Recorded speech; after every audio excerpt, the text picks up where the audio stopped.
ආයිබෝවන් ඔයාලා සියලුම දෙනාව මගේ තේජා මහාරච්චි YouTube channel එකට ආදරයෙන් පිළිගන්නවා. ඉතින් ඔයාලා මගේ V7 Family කියන YouTube channel එකත් එක්ක එකතු වෙලා ඉන්න අය නම් ඔයාලා දැනටත් මේ වීඩියෝ එක දැකලා ඇති. මම husband ගේ birthday එක දවසේ හදපු pizza තමයි මේ තියෙන්නේ. ඉතින් මම ඔයාලට මේ වීඩියෝ එකේ කියනවා මම pizza recipe එක ඔයාලත් එක්ක share කරගන්නවා කියලා. ඉතින් ඒක නිසා මම හිතුවා ඔයාලත් එක්ක මේ වීඩියෝ එක ඉක්මනින්ම share කරගන්න ඕනේ කියලා. අද මුලින්ම ඔයාලා මාත් එක්ක මේ වීඩියෝ එකෙන් එකතු වෙන කෙනෙක් නම් මම chef කෙනෙක්වත් cooking channel එකක් කරන කෙනෙක්වත් නෙමෙයි.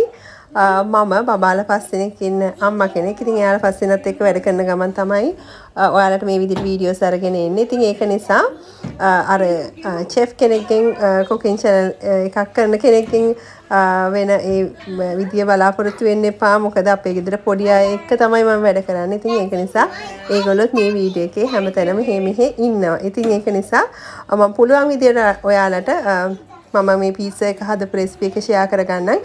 ඇත්තටම කඩේ ගන්න පීට්සා එකට වඩා ගොඩක්ම රසයි. හරිම thin crust එකක් තියෙන්නේ මේ පීට්සා එකේ. ඊටාම රසවත් පීට්සා එකක් ඔයාලට ලේසියෙන් හදාගන්න පුළුවන් විදිය මම ඔයාලට කියලා දෙන්නම්. අපි බලමු මොනවද අවශ්‍ය වෙන ද්‍රව්‍ය කියලා. මෙතන මද උණුසුම් වතුර කප් 2.5ක් තියෙනවා. ඊට පස්සේ සීනි මේස හැඳි 3යි, yeast තේ හැඳි 3යි, olive oil මේස හැඳි 3ක් තියෙනවා. ඊට පස්සේ ලුණු තේ හැඳි 3යි, පාන් පිටි කප් 6ක්. ඒ කියන්නේ මම කප් 6 තියෙන ප්‍රමාණය මෙෂර් කරලා බලුවාම මට ග්‍රෑම් 900ක් තමයි පාන් පිටි වල ආවේ. හරි අපි දැන් මුලින්ම yeast එකට සීනි මේ විදිහට එකතු කරලා ඒක ඇක්ටිව් වෙන්න තියන්න ඕනේ. එතකොට අපි මේකට එකතු කරන්නේ මද උණුසුම් වතුර. ගොඩක් උණුසුම් වතුර එකතු කරගන්න එපා. එතකොට yeast එක ඇක්ටිව් වෙන්නේ නැහැ. ඒ වගේම ඇල් වතුර එකතු කරගන්නත් එපා. අපිට ඇඟිල්ල දාන්න පුළුවන් ප්‍රමාණය මද උණුසුම් වතුර තමයි අපිට මේකට එකතු කරගන්න ඕනේ. ඒ එකතු කරලා අපි පියනකින් වහලා විනාඩි 5ක් 10ක් අතර ප්‍රමාණයක් තියාගත්තාම අපිට පේනවා ඒක අර පෙර දාලා පිපිට ටිකක් උඩට ඇවිල්ලා තියෙනවා. එතකොට තමයි අපි දැනගන්නේ yeast එක ඇක්ටිව් වෙලා කියලා.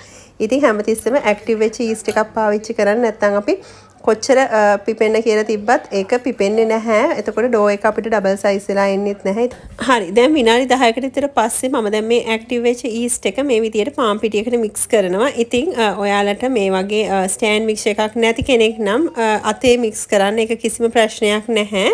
හොඳට අතින් මේ ඩෝ එක අනා ගන්න තියෙන්නේ. ඉතින් අපි මුලින්ම පාන් පිටි ග්‍රෑම් 900 කියන්නේ කප් 6 ඔය විදියට භාජනයකට දාලා ඒකට yeast active වෙච්ච yeast සීනි ටික දානවා. ඊට පස්සේ ලුණු ටික එකතු කරගන්නවා.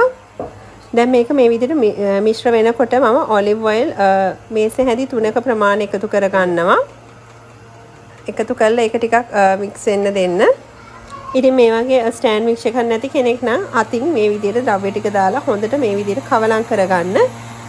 ඊට පස්සේ අපි මේකට වතුර එකතු කරන්න හදන්නේ. එතකොට එකපාර වතුර ඔක්කොම එකතු කරන්න එපා. ටික ටික මේ විදිහට එකතු කරගන්න. එතකොට ඔයාලට පේනවා මේක ඇනිලා එක කුලියක් වගේ එන ප්‍රමාණයක්. ඉතින් වතුර වැඩි කරගන්නත් එපා. මම දැන් මෙතන කෝප 2යි කාලක් කියලා තියෙන. ඉතින් ඒ උනාට පොඩ්ඩක් විමසිල්ලෙන් වතුර දාන්න. මොකද වැඩි කරගත්තොත් ඒක ඩෝ එක ඇලෙනවා. ගොඩක් මර වාජනේ ඇලෙන ප්‍රමාණයක් වුණොත් පොඩ්ඩක් තව පාන් පිටි දාන්න හදිස්සියේ ඔයාලගේ අතින් වතුර වැඩි වුණොත් නැත්නම් අර ප්‍රමාණයටම මෙන්න මේ වගේ කුලියක් විදියට ඇනෙන ආකාරයට තමයි අපි ඩෝ එක හදා ගන්න ඕනේ. ඊට පස්සේ අපි මේක අතින් හොඳට නීට් කරගන්න ඕනේ. ඉතින් මේක අපිට හොඳ මතු පිටක් උඩට දාගත්තා නම් පාන් පිටි ටිකක් ඉහලා ඔයගොල්ලන්ට හොඳට නීට් කරන්න පුළුවන් මේ විදියට. සාමාන්‍ය විනාඩි 12ක් 15ක් වගේ ප්‍රමාණයක් ඔයාලා හොඳට මේ වගේ නීට් කරන්න.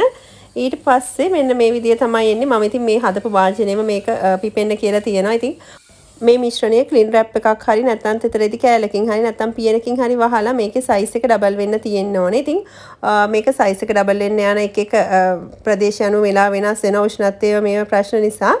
ඉතින් දැන් නම් මම මේ ඇත්තටම ගොඩක් වැඩ වගේකට එළියට ගිහිල්ලා ආපු නිසා මෙතන දැන් මට පැය 3යි කාලකට විතර පස්සේ තමයි මේ වගේ මිශ්‍රණය පේන්නේ. ඉතින් මේ වගේ මිශ්‍රණය ආවා කියලා ඔයාලා ඒක බය වෙන්න දෙයක් නැහැ. මිශ්‍රණය හොඳට පිපිලා උඩට ඇවිල්ලා තියෙනවා. අපි ඊට පස්සේ මේක මේ විදිහට භාජනේ හොඳට අත දාලා ඒක අර ආයිඩෝ එකක් විදිහට එකට අනා ගන්න.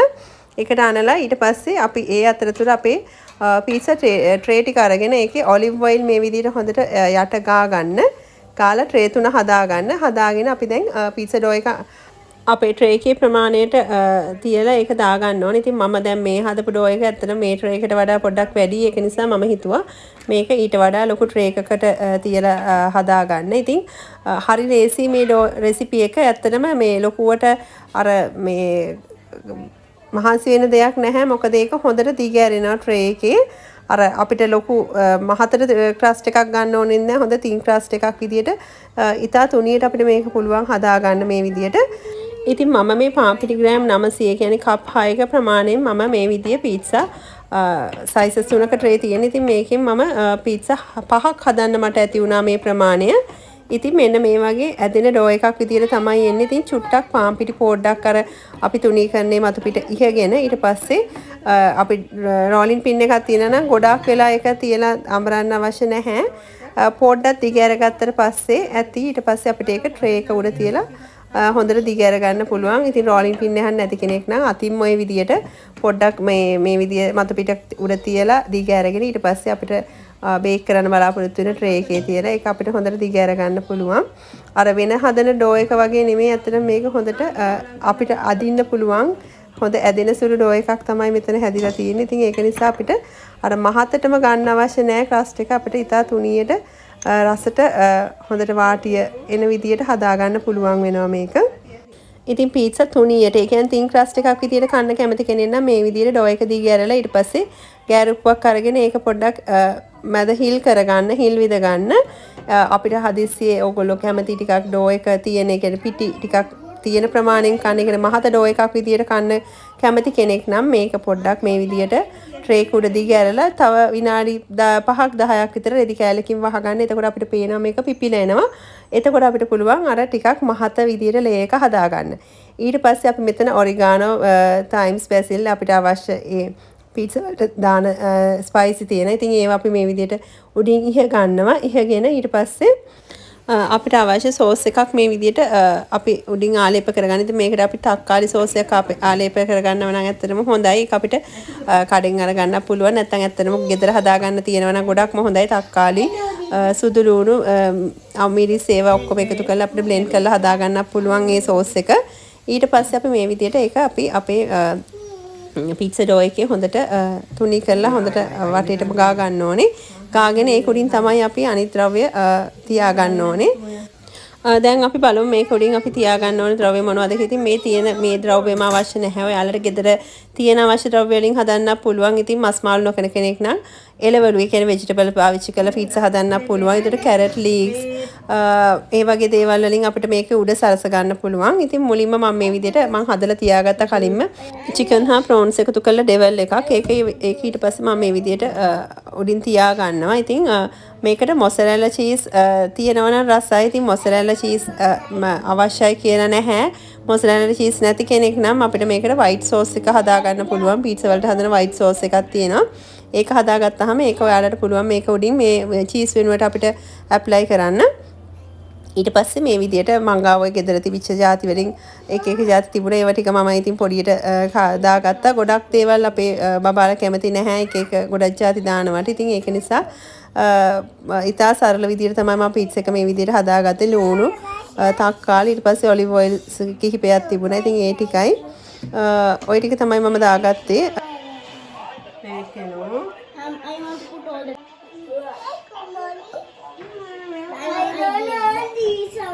ඉතින් දැන් මේ හදාගත්ත පීට්සා එක සෙල්සියස් අංශක 200ක ප්‍රමාණයේ විනාඩි 12ත් 15ත් අතර ප්‍රමාණයක් අපි oven එකේ බේක් කරගන්න ඕනේ.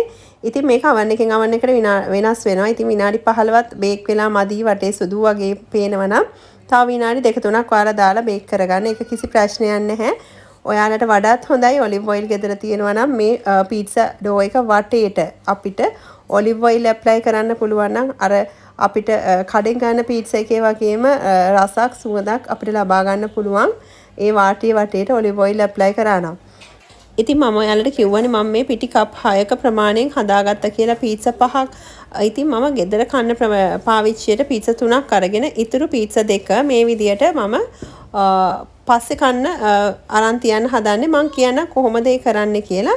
මුලින්ම පීට්සා අපි බේක් කරන ට්‍රේ එකේම තමයි මම මේක හදාගන්නේ. මේ විදියට මම ට්‍රේ එක උඩම ඉතුරු ඩෝ එක මේ විදියට අනා ගන්නවා ඔලිව් ඔයිල් හොඳට ඇප්ලයි කරලා.